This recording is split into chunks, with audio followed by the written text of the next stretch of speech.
मित्रांनो, रामकृष्ण हरी. शेती परिवर्तन आपल्या या युट्यूब चॅनलवर सर्व आपल्या शेवगा शेतकऱ्यांचे स्वागत आहे. मित्रांनो, आता सगळीकडे पाऊस चालू झालेला आहे आणि बऱ्याच मित्रांच्या छाटण्या चालू झालेल्या आहे. पण त्याच्यात बऱ्याच मित्र जे नवीन आहे त्यांना अजून एवढं शेवगा शेतीची आयडिया नाही. आपला माल किती दिवस चालू ठेवायचा, छाटणी कधी करायची, त्याच विषयावर आपण आज बोलतोय. तर आता बघू शकता, आपली छाटणी अजून 1 महिना लेट होणार आहे.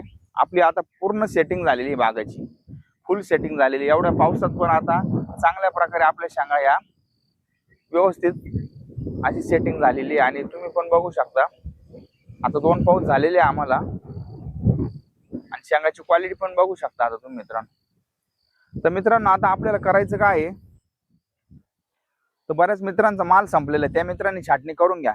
छाटणी करताना बऱ्याच मित्रांचं म्हणणं झालं, छाटणी 1 फुटावून करायची का 1.5 फुटावून. तर माझं सर्व मित्रांना असं सांगणार आहे, यावर्षी छाटणी तुम्ही पंजा छाटणी करा, म्हणजे थोडी वरून करा या लेवलला, 3-3.5 फुटावर का करायची अशी. तर आपल्याला यावर्षी पाऊस कमी सांगताय, म्हणजे आपलं झाड लवकर डेव्हलप झालं पाहिजे, म्हणजे आपल्याला थोडाफार लवकर माल चालू होईल असं वाटतंय. तर अशा प्रकारे आपल्याला छाटणी वरून करा असं माझं सांगणं राहील.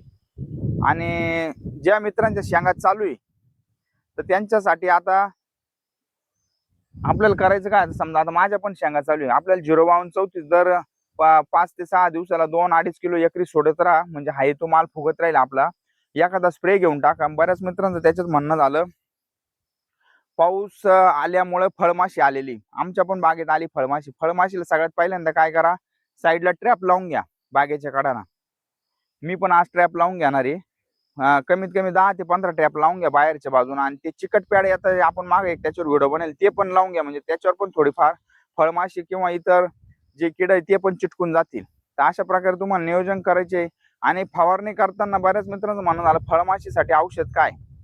तर फळमाशीसाठी असं मित्रांनो, स्पेशल औषध नाही, त्याला ट्रॅपच करणे. आणि आपल्याला फार झालं एखादं वासाचं औषध आपण मारू शकतो, पण शेवगा शेतीमध्ये आपण जेवढं कडक औषध घेऊ तेवढा शेवगावर परिणाम होणार. कारण आलेले जे फुलं आहे किंवा मधमाशी, तुमची मधमाशी बाहेर नाही गेली पण हा पण आपल्याला विचार करायचा आहे. तर याच्यासाठी आपल्याला करायचं काय मित्रांनो, औषध फवारणी करताना फिश ऑइल म्हणजे माशाचं जे तेल निघतं त्याची फवारणी करा. तुम्ही 200 लिटरला एक 200 ते 250 मिली घेऊ शकता. त्याच्यामध्ये एखादं कीटकनाशक घ्या आणि त्याच्यामध्ये एखादं बुरशीनाशक म्हणून एंट्रोकॉल वापरू शकता किंवा रोको वापरू शकता किंवा साप पावडर. पण फिश ऑइलचा फायदा काय होणार मित्रांनो, कारण आपण 2-3 शेतकऱ्यांना सांगितलं होतं, त्यावेळेस आपल्याकडे फळमाशी नव्हती, मग त्यांना रिझल्ट चांगला पण आलेला आहे. म्हणूनच आज मी ते तुम्हाला सांगतो. फिश ऑइलचे जे वास आहे त्या वासानं मधमाशी मधमाशी नाही मित्रांनो, आपलं फळमाशी कमीत कमी 8 दिवस बागेमध्ये प्रवेश करत नाही. मग आपण एक 15 दिवसाच्या अंतराने 2 स्प्रे केले तर तो पण आपल्या शेंगा पण तयार होऊन जाणार आहे. तर अशा प्रकारे माझं म्हणणं, नियोजन करा. आणि आपल्याला जो आता शेवग्याला बाजार पण चांगले मिळत आहे, म्हणजे निश्चितच आपल्याला आर्थिक मदत होणार आहे. तर आता मी बागेत कॅमेरा घेऊन जाणार मित्रांनो. तर मित्रांनो, आपली सेटिंग कशी झालेली या दिवसात पण हे तुम्हाला मी आता दाखवतोय. आपण याची छाटणी केलीच नव्हती फेब्रुवारी मध्ये, पण आपला माल कंटिन्यू चालू आहे. आपली ओडीसी प्लस व्हरायटी आणि या जातीचं वैशिष्ट्यच मित्रांनो असं आहे का, हिला म्हणजे जोपर्यंत पाऊस पडत नाही तोपर्यंत शेंगा या भरपूर घोसामध्येच लागत राहणार. हे बघा, आता तुम्ही बघू शकता.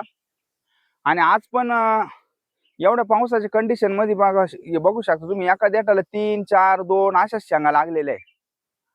हे बघा, बघू शकता तुम्ही सेटिंग. आणि शेंगाची क्वालिटी पण बघू शकता. एवढ्या म्हणजे आपल्याला आता एक 15 दिवसापासून 3 पाऊस झालेले, तरी पण शेंगाला अजून अशी लाली आलेली नाही, लाल झालेले नाही शेंगा.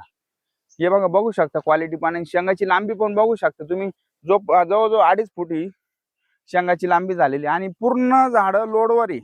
आज प्रत्येक झाडाला कमीत कमी 300-400 शेंगा लागलेल्या मित्रांनो. हे बघा, बघू शकता. जसं आपण एखादं छोटं बाळ कसं कड्यावर घेतो, अशा या शेंगा आलेल्या. हे बघा, बघू शकता आपण.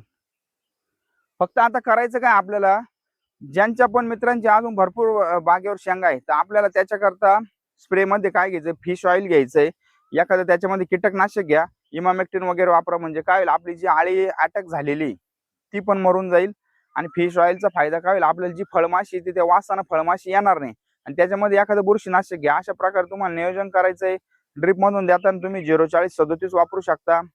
040-37 वापरल्यानंतर एक 4-5 दिवसांनी परत 052-34 वापरू शकता. 052-34 वापरल्यानंतर तुम्हाला वाटतंय शेंगाची थोडी जाडी झालेली, तर अशा पिरियड मध्ये तुम्ही 0050 पण वापरू शकता. आपला आता उद्देश काय, फक्त आपला हा माल लवकर मार्केटला गेला पाहिजे आणि आपल्याला परत पुढे छाटणीला पुढल्या कामाला आपण लागलो पाहिजे. तर अशा प्रकारे तुम्हाला नियोजन करायचं मित्रांनो. आणि ज्या मित्रांचे समजा शेंगा आपऱ्या राहिलेल्या आहे, थोडी शेंगाची लांबी झालेली नाही, शेंगाची गळ होती, ज्या खवळ्या शेंगा फुलाची गळ होती, अशा मित्रांना हायड्रोस्पीड एकरी 2.5 किलो सोडा कॉम्पो कंपनीच येतं ते. म्हणजे त्याच्यामध्ये boron plus calcium nitrate mix अजून 2-3 घटक आहे. त्याचा पण रिझल्ट चांगला आहे, बऱ्याच मित्रांनी वापरलंय. बरेच आपले जे जाणकार शेतकरी शेवगा शेतीमध्ये त्यांना त्याची आयडिया पण आहे. आणि दुसऱ्या पण मित्रांनो हे मार्गदर्शन जरूर करा. लवकरच तुमच्याकरता नवीन व्हिडिओ घेऊन रामकृष्ण हरी.